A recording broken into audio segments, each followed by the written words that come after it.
While walking to the secret prison, Andrew began to wonder what the prisoner would say if he would say anything at all. Soon enough he would find out. As they arrived in the secret prison, the guard announced, "He is all yours to question. Do not worry, I have got the key. So he is not going anywhere. However, be careful, he is a liar." Andrew replied, "I will, thanks." After a long day, Andrew did not want to waste any time and went straight to the interrogation. Why?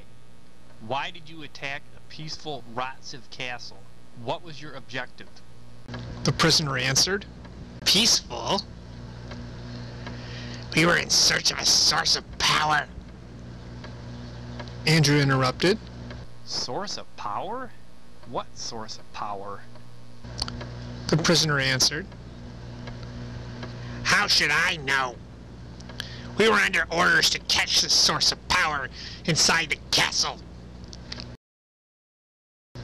Andrew interrupted.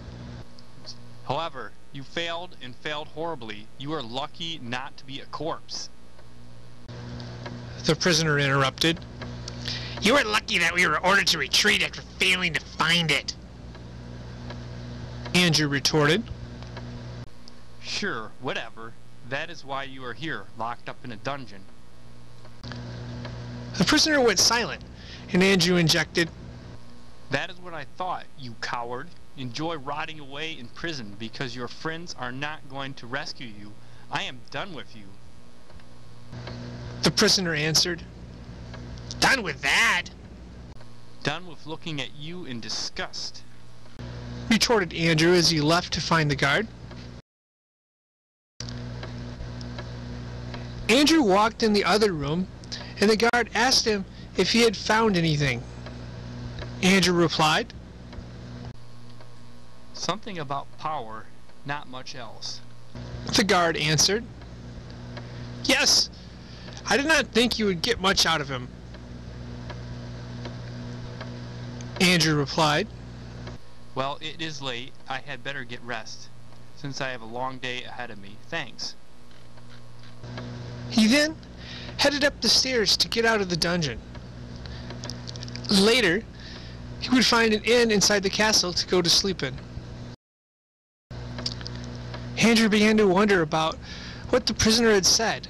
Source of power? Unfortunately, it was getting late, and Andrew soon fell asleep quickly.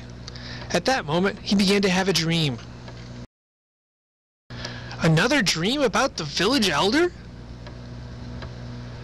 While he could not make out what the elder was saying, the fire around him gave him a sense of danger. What kind of danger? Did this have something to do with that source of power? As he tried to explore this dream, his memory began to fail. Quickly, he went into a deep sleep for the rest of the night. When he woke up the next day, all he remembered was fire, danger, and the village elder. As he left the inn, he headed for the king's chamber. While walking in, the king asked, "I trust that you had a good night's sleep. Did you find the information that you were searching for?" Andrew replied, I interrogated the prisoner last night, but I only have more questions than answers. He said something about a source of power. The king interrupted. "What did he say about me? Tell us more." Andrew answered, He left me the impression that they are seeking a different source of power, but I am not sure. I also had a dream last night. The queen interrupted. Dream, do tell us more. Andrew answered, Something about the village elder being surrounded by fire. Unfortunately, I could not understand what he was saying. However, I sensed that he was in danger. The queen replied, Andrew, you must have been stressed out from a long day. The king has bad dreams from time to time, too. The king interrupted. "Yes, I do occasionally have dreams, but nothing recently. I suspect that if you go back to the village and tell the elder what happened, he will be able to help you figure it out." Andrew replied. That sounds like a great idea. If I leave now, I should make it back to the village by nightfall. Well, it is good to know that Rotciv Castle is safe. Thanks, Your Majesty. After the final greetings were exchanged, Andrew left the king's chamber. As Andrew left Rotciv Castle, he thanked the guard for his hard work. The guard said, Be careful.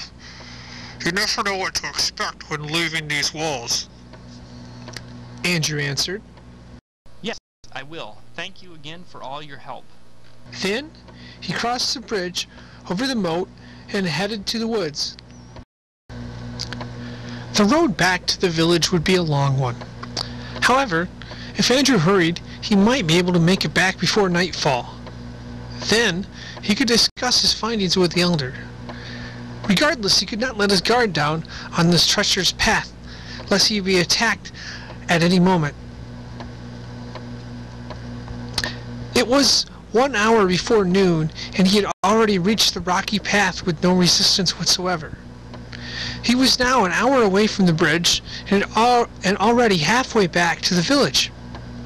It seemed as if he would meet his goal of getting back to the village by nightfall, barring an unplanned setback. As Andrew headed back to the bridge, he noticed that it had been destroyed. How could this be? Who had done this? Were they the ones that attacked Rotciv Castle? Was his village in danger? The bridge was now impassable. This meant that he would have to take an alternative route. He pulled out his map to look for one. More importantly, this also meant that he would not be able to get back to the village for at least another day.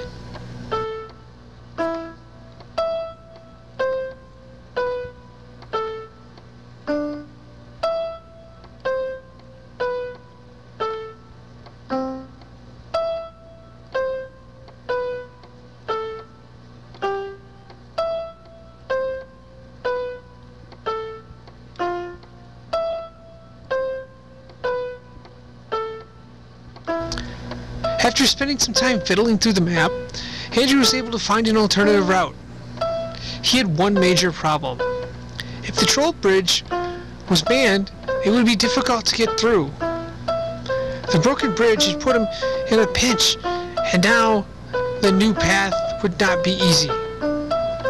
Now, he had to figure out a way to deal with those nasty trolls. As he continued to walk, he pondered what had happened to the young couple he had passed the day before. As Andrew approached the bridge, his worst fears had been realized. The troll shouted, Halt! It will be 2 gold pieces for safe passage across this bridge. This was obviously 2 more gold pieces than he could afford to pay. What to do? What to do? What would a swordsman do? Andrew finally replied as he moved toward the troll. Well, you charge 2 gold pieces for safe pass. It is my understanding that today, skilled swordsmen can pass for free. What? Asked the stunned troll as Andrew charged toward him. Using brute force, Andrew knocked the troll on the ground. Then he retorted, If you do not let me pass, I will finish off, and then you will not be able to charge anyone 2 pieces anymore. Now, you would not want to that, would you? Or, you would not want that, would you? No! answered a shocked troll. Andrew replied, Excellent. This I can pass for free today. Bye-bye, troll. Andrew then proceeded to cross the bridge while the troll remained on the ground. Moving forward, he would have to be extra cautious as this was the less safe route, and of course the troll community might be upset with what had just transpired.